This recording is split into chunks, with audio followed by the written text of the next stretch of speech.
Hey guys, this week I have to answer some questions for you. The first question I'm going to answer for you was, what did I get in the most trouble for when I was young? So, this story, I wasn't old enough to remember it, but I sure heard about it a lot when I was growing up. My sister thought she was going to play hide and seek with me, and she took me out to my mom's car, and we hid in the back seat, and she locked the doors, and she made me get down and told me I wasn't allowed to make any noise and stuff like that. And my mom freaked out. She thought we were missing. She called my mama, she called everybody. And we were just sitting in her car right in front of the house because my sister thought it was going to be funny. Because my mom had told her she wasn't allowed to go to our mama's house, just a few houses down the road. And I got in trouble for it. But it's also because I was like, I don't know, a toddler, or maybe just a little bit older than a toddler, and I went with my sister and got locked inside the car. And we got in huge trouble for it because my mom almost called the cops and declared us missing. But the one thing that I could control, which was probably what I actually got in trouble for on my own, was getting in fights with my sister. Once I was really, really young, and my sister and I still fight really horribly to this day. But we don't fight like physically, we fight verbally. But back then we fought physically, and I ended up punching her in the face and giving her a bloody nose.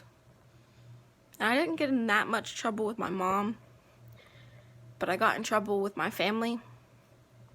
But I got a little bit older, and I was about in primary school or middle school, and my sister came into my room, and I was forced to watch a movie with her, and I had just cleaned my room, which I had gotten in trouble for, so I had to clean it, and then I had to watch a movie with my sister.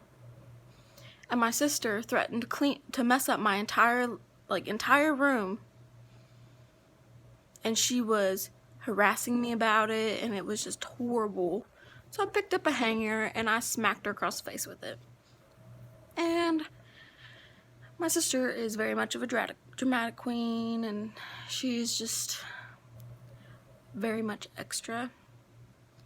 So she started screaming and wailing that I was hurting her and abusing her when all I did was smack her with a hanger.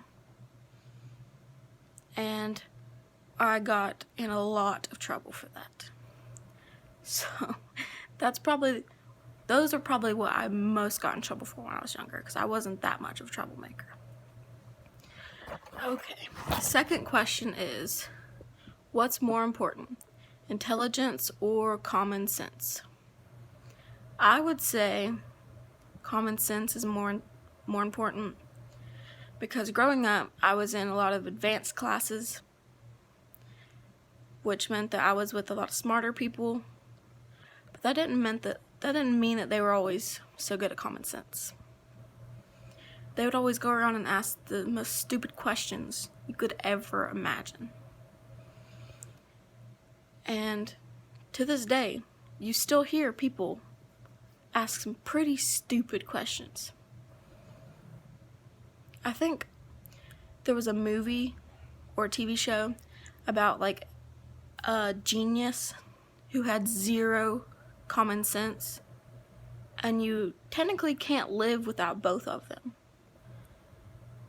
So you can't be entirely intelligent unless you have some common sense, because you can't know how to function in the real world without common sense.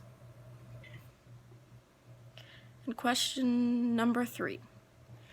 If you could do something dangerous once with no risk, what would it be? I don't know. I'd have to say it'd either have to be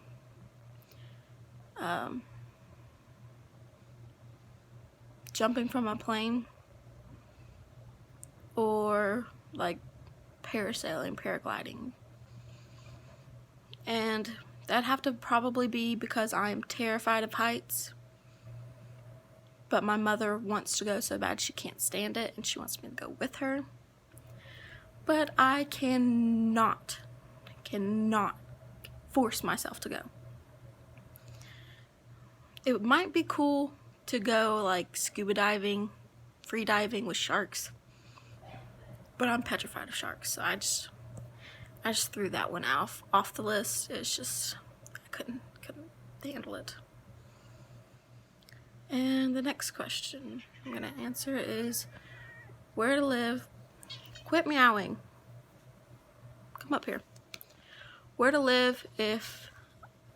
I live if I had to leave this country? And this one, I couldn't figure out my top answer. So I just figured I would have 3.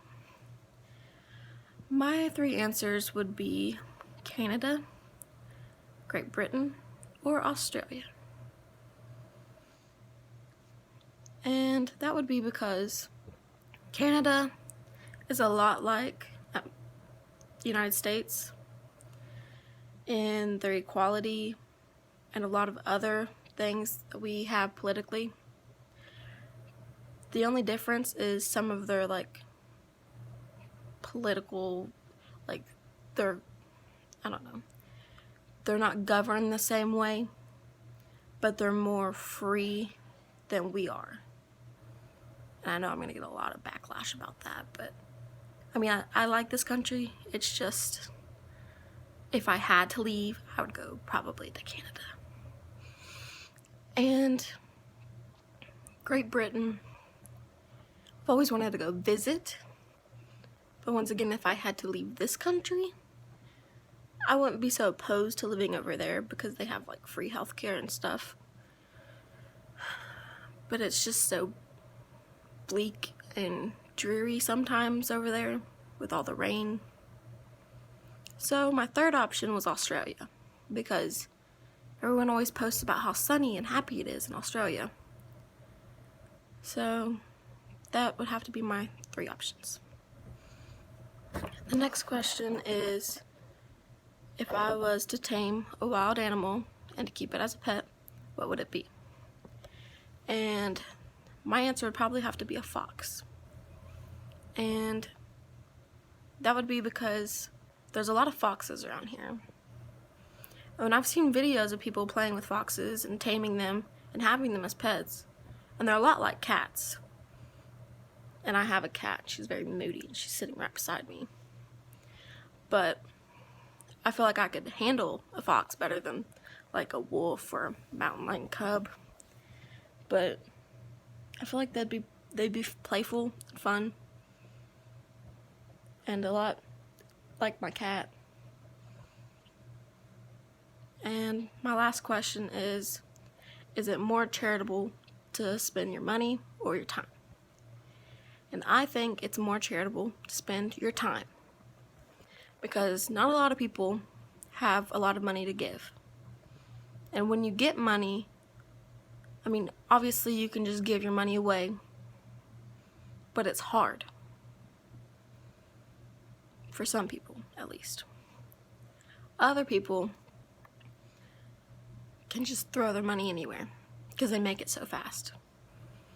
They don't even have to put a face to it. They don't have to put a name to it. They'll be like, here, you want money? Have it. So there's no emotion to it.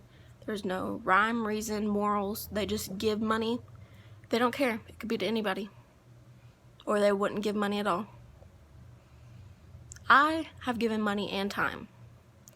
And personally, money doesn't really help people. I mean, it could, but I like to give objects instead of money. I ask them what they want me to go get them. Like, do you need socks, food? I'll go get it for you. Because that helps them more than just giving them like $10. But time, say an organization needs you to wrap presents for them because children need presents and they've already got somebody to donate the presents. but they have nobody to wrap presents. And the children won't get the presents unless they're wrapped. It means more to some people for you to show up and spend 8 hours wrapping presents than to spend $10 on a present. Just like it meant more when I showed up and volunteered for a fall festival and got to spend all day playing with children and allowing them free gifts and just playing games than just donating money to the cause. Because I got to see them having fun and having fun with them. So that's why I think it's better to donate your time, because you get to see what's happening, get to see the faces behind it, and you get to be a part of it.